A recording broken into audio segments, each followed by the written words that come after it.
Boom! Basta, okay. So, i-roll na natin ngayon. Well, June 30 pa lang, dapat bukas. Pero baka bang busy ako bukas. Feeling ko wala naman masyadong hahabol na. So, kung walang humabol, edi all goods. Okay, so, ano nga to? YouTube, comment picker. Tapos, yung recent nating video, I don't think na umabot siya ng 100 plus likes. So, isa lang yung hindi umabot ng 100 plus likes, which is okay lang naman. So, isa lang i-raffle natin. Giveaway. Okay. June ba? Ayan. Ayan nga. Yes. Okay. Oh, good luck daw. Good luck sa inyo. Ayan, hindi naman umabot ng 100 likes. So, pwede na. Anyway. Tama ba? June. Oh, June. Good luck mga guys. Part. So, isa lang i-roll natin. Kung sino mabubunot, pili ka lang doon. It's either yung Majiji o yung K6. Ayan. Ayan naman yan. Roll na natin para hindi na tayo masyado nagtatagal. Okay. Filter duplicate users. Raffle, okay na yan. 1. Show random names. Tagal. 10 seconds para medyo mas masakit pag dumaan yung pangalan mo. Sige, 10 seconds para masakit pag nadaanan yung pangalan mo at hindi ikaw nabunot. Get YouTube comments.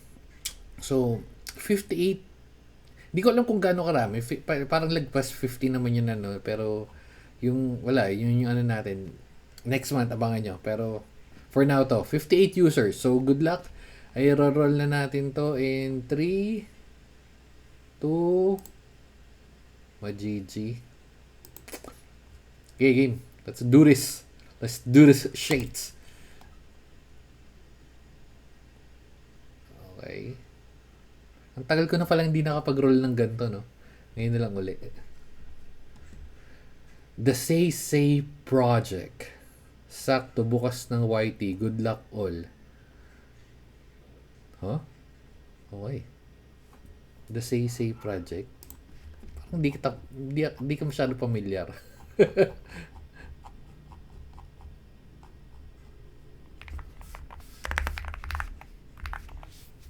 9 days ago, matagal na pa pala siya. Okay. So, see you lang. Okay, so, bot ka ba?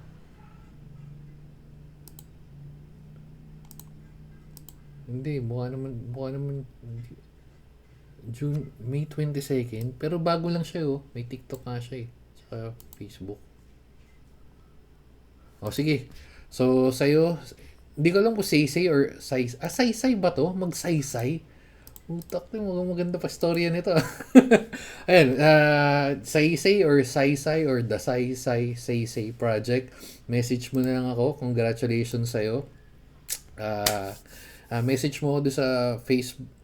May nahihirapan ako i-filter. Medyo marami-rami na yung nagme-message. Hindi katulad dati. Message mo lang ako doon sa may official. May nakaganto tayong may tatak ng Chimken yung mga pegs. Tapos, sama mo na yung first name, ay pangalan mo, contact number, kasi syempre doon natin ipapadala yung address. Kailangan natin ng valid address. Pag hindi lumabas yung valid address mo, babalik sa akin yung keyboard. Tapos kung anong keyboard na pili mo. Okay? So, good luck. Good luck pala. Congrats. And good luck sa mga susunod na raffle. So, next month na lang uli. Hindi ko alam kung maganda ulit itong raffle na ganito next month. Pero, check natin. Sige na. Bye-bye na guys. Babu.